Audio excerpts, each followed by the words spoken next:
कर्मण्येवाधिकारस्ते मा फलेषु कदाचन मा कर्मफल हेतुर्भूमा ते संगोत्स कर्मणि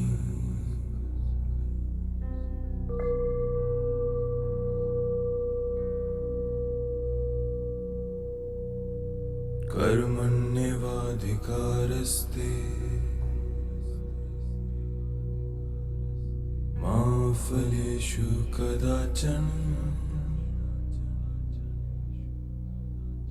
मा कर्मफल हेतुर्भूमा ते संगोत्स कर्मणि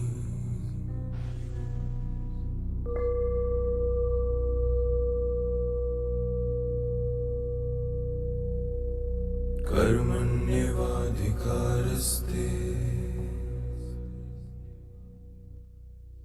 मा फलेषु कदाचन मा कर्मफल हेतुर्भूमा ते. Good morning. Let us begin our meditation session where the aspiration is I am awareness.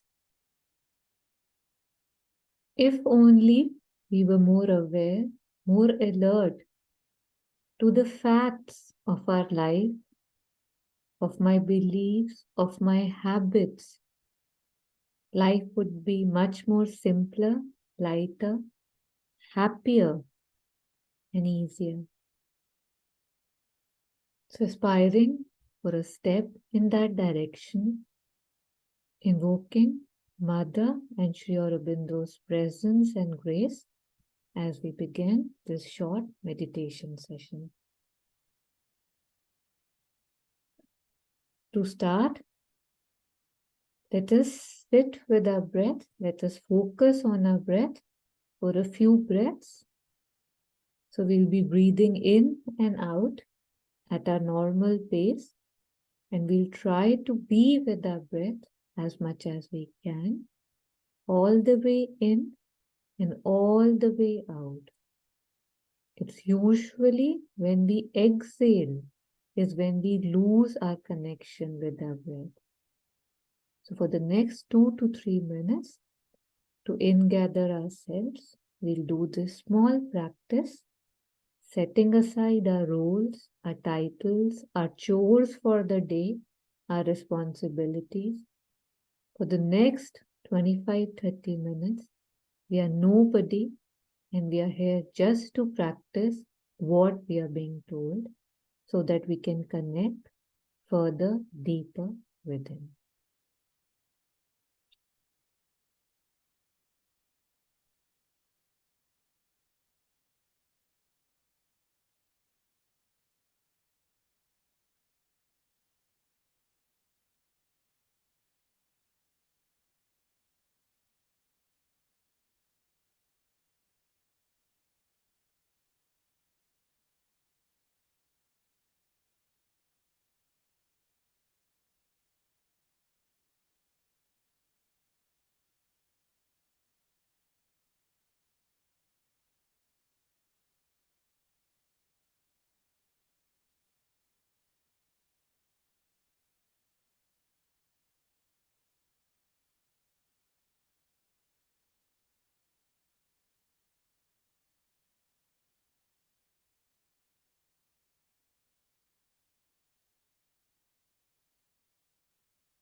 hoping that we are more settled within. There are so many parts of us, mental, vital, physical, and more. And only one activity is always happening in the present moment. And as we all know, it's our breath. Whenever we get any time, 1 minute, 30 seconds, traffic jams, anything, if we just focus on our breath, it brings us back home, as Thai likes to say it, home to ourselves. It's a good reminder, we all know, and yet we keep forgetting. So now I'll be playing a guided meditation by Alan Wallace. I haven't done this one. It's looked nice, so we'll all do it together. We'll, of course, be following his instructions as he guides us and remembering that if we just get lost in our thoughts, as soon as we catch ourselves, we just get ourselves back and back on.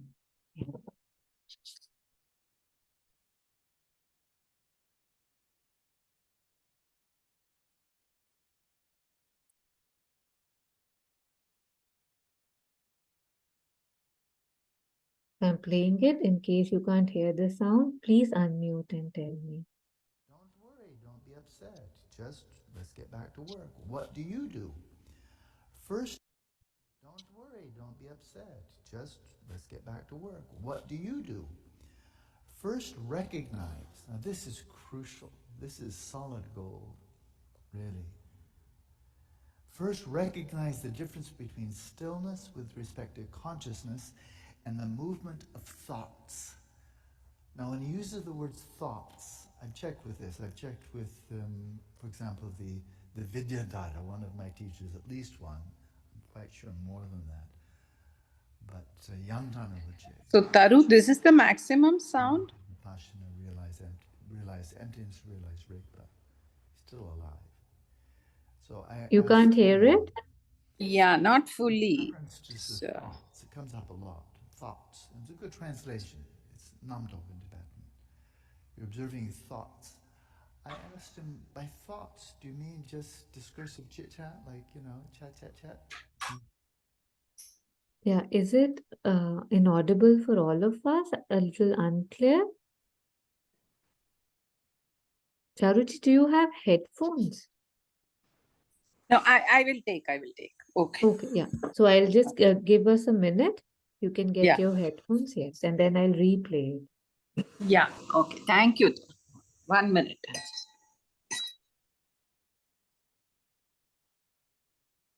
Don't worry, don't be upset.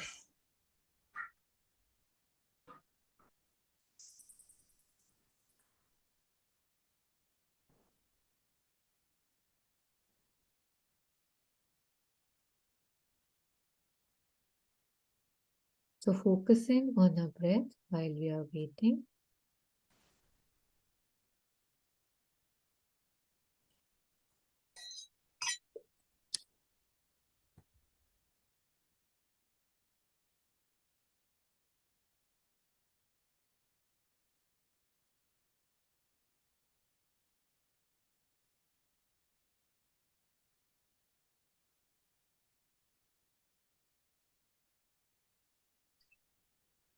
Yeah, Taru.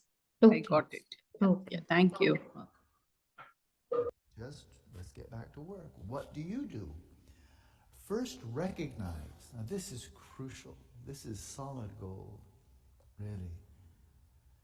First, recognize the difference between stillness with respect to consciousness and the movement of thoughts. Now, when he uses the word thoughts, I've checked with this. I've checked with, for example, the Vidyadhara, one of my teachers, at least one. I'm quite sure more than that. But Yangtana Rinpoche achieved shamatha vipassana, realize emptiness, realize Rigpa. He's still alive. So I asked him, And these references to thoughts, it comes up a lot. Thoughts. And it's a good translation. It's namdok in Tibetan. You're observing thoughts. I asked him, by thoughts, do you mean just discursive chit-chat, like, chat, internal dialogue? Or do you mean memories and emotions and desires and images and the whole array, that dense, wide, diverse array of mental events that arise? So you're referring to something very specific within the bandwidth, just internal chit-chat? Or that whole array? And he said, oh, it's the whole array. So it's interesting. William James used thought in the same way. He's one of my heroes, pioneer of modern psychology. But when William James would use the word thought, he wasn't just referring to, I'm thinking this, I'm thinking that.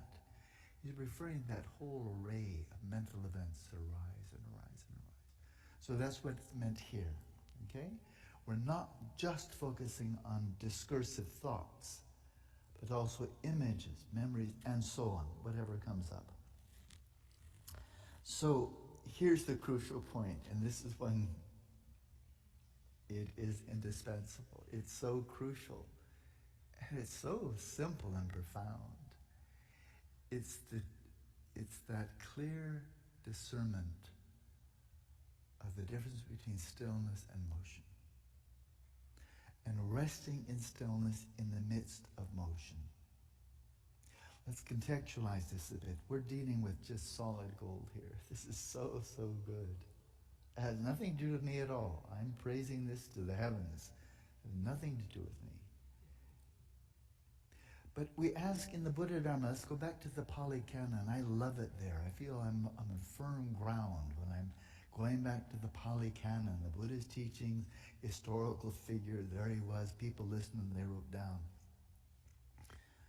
Why do we suffer? Why do we suffer physically? Why do we suffer mentally? That's pretty much it. Why are we so vulnerable to suffering? Is that necessary? Most people say, yeah, you're a sentient being. What do you expect? You're a human being. You're born to suffer. But the Buddha said, yeah, we're born to suffer, but we don't have to suffer. And there's a reason why we suffer. We can identify it. We can expunge it. Reification's a big deal, but in the Pali Canon, reification doesn't come up much. It's here and there, but not much. But what does come up is grasping onto that which is not I or mine as being I and mine. That comes up a lot, right? So, is there anything around here that's not really mine, but I probably think it is? Gee, I wonder. My body. There's not one cell, there's not one atom, there's not one flake of skin, there's not one anything that belongs to anybody. And there's certainly the notion that the brain is a human being is just a cockeyed notion. It's one of those fabrications, say it enough and stupid people will believe you. But really, where is the evidence? It's a crazy idea. I'm not even going to refute it. When it's so crazy, you just say, oh, get over it. People are not brains, people have brains. People are not bodies either. They have bodies. We have bodies. I'm looking at it. I'm not looking at me, I'm looking at hands. And they're just hands. And there's nothing here that is I or mine. We look from the inside, we observe the 5 elements, the 4 or 5 elements arising in the body, right? The sensations corresponding to earth, water, fire, air, and even space, attending to them, and none of them have a name tag, right? They're just events arising in space. But we do have this very deeply ingrained inborn tendency to grasp onto this body as mine, your body as yours, and in grasping onto the body as I and mine, we are now set to suffer. It seems like it's inevitable. It seems like, no, but your body, what can you do? It is your body, what can you do? It really is your body. But it's not true. It's a habit. And to make that really obvious, some people are quite understandably very attached to their children. I mean, that's how we survive, our parents being attached to us, so let's not get too upset about it. But some people are very, very attached to their children, right? And so if their children fall, if a child falls, and the mother's watching, I'm not a mother, but I have a strong intuition. The mother may feel physical pain when she's watching her child experience physical pain. Isn't it true? It's not just a psychological thing. It's not some abstract inference. My child must be in pain because I saw the child grimace, ergo the child is in pain. I should probably do something about it. We're not robots. Children are not robots. It's much more direct than that. And it's visceral, isn't it? It's not just for mothers, but boy, mothers have kind of a franchise on it. And fathers, really loving fathers, can experience something very comparable. But we can experience physical pain when those we identify with, that we love, we cherish, we identify with as my child, my spouse, my mother, we can experience physical pain with their physical pain. And it's about as real as anything else, let alone the psychological pain. If someone we love, we identify with, is in psychological pain, we experience psychological pain. Not because they're sentient beings, because they're my sentient being. Some people, I think men especially, but I imagine some women, identify with our cars. Or, even more so, motorcycles. Watch somebody key your car. Then watch them key somebody else's car. One is very easy to bear. And the other one is, stop, I can't stand it. You know.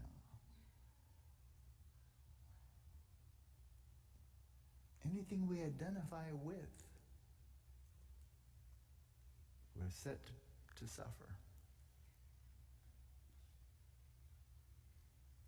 And it doesn't have to be inside your skin.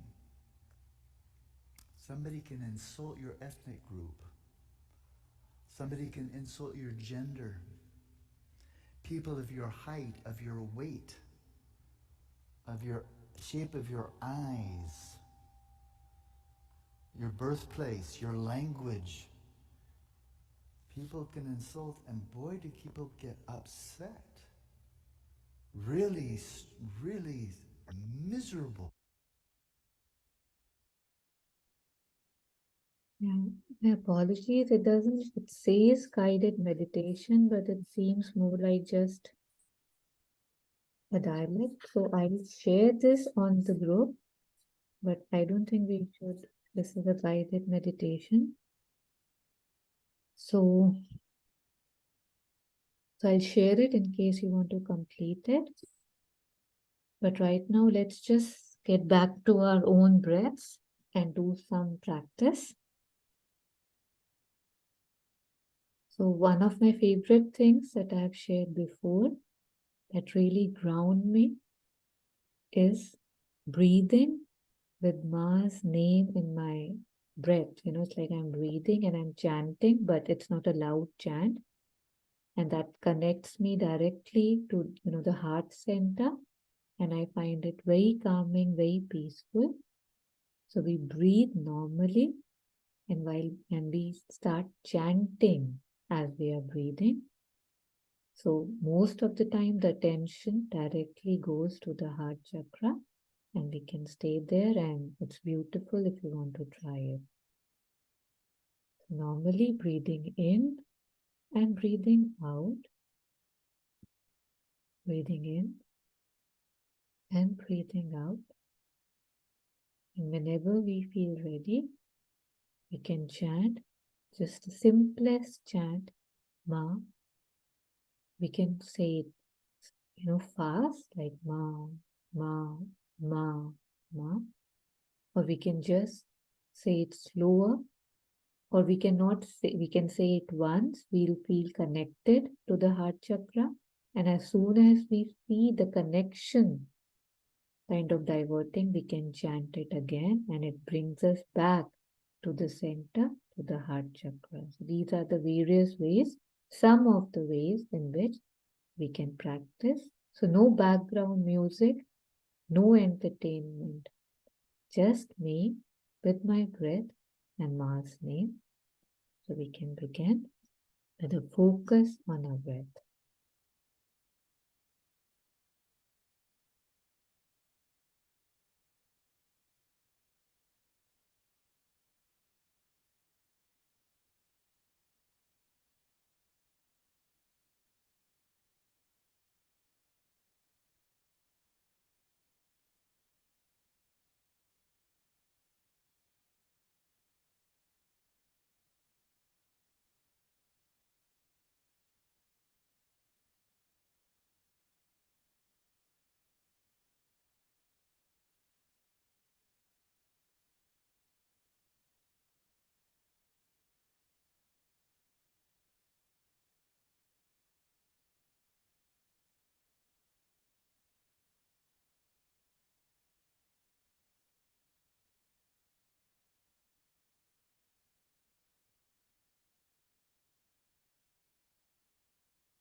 Finding my own rhythm with my breath. Very soon, the breath becomes quite automatic, and I am just with Ma's name with a focus, automatic focus on the heart chakra.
Remembering not to hold the breath,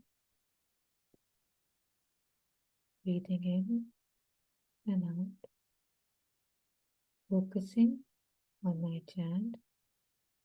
Ma, ma, ma.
Breathing in with the chant, breathing out with the chant.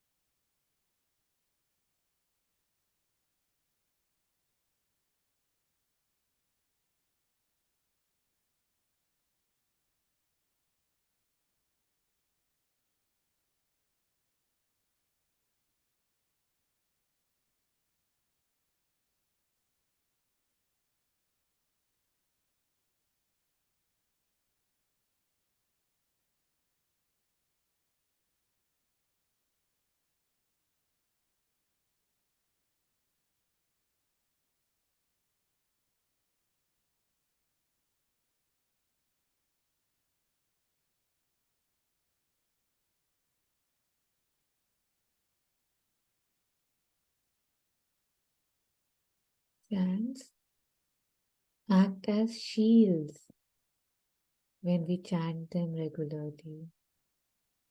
It's mostly a divine's name, like we are doing mass chant.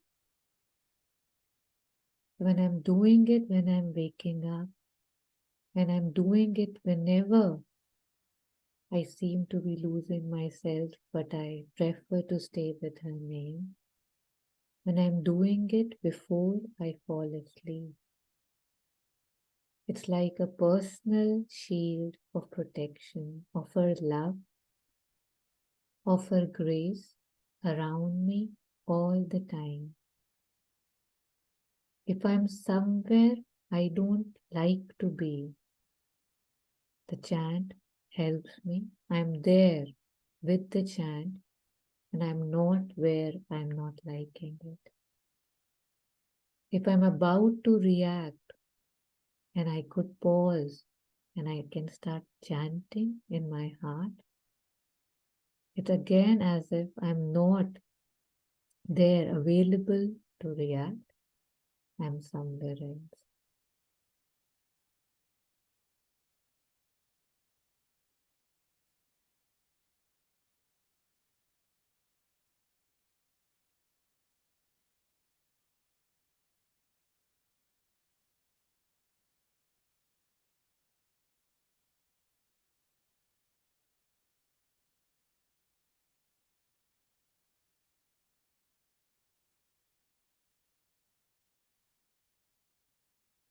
We all love guided meditations, most of us, but they also have an entertainment aspect to it. And the more raw we can go with this, the better it is for us because that we have available anytime.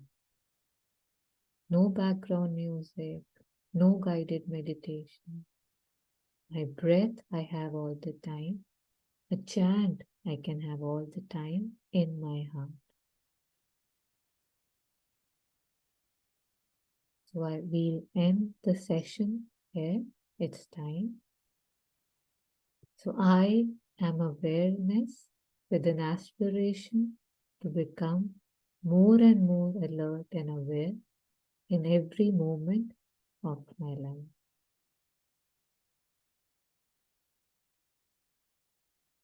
Wishing us a lovely week ahead and hoping that we are practicing daily, even if it's 5 minutes a day. We are staying with the breath and we are ingathering and we are becoming more and more mindful, watchful, vigilant of who we are and what we are doing and what we need to do. Thank you.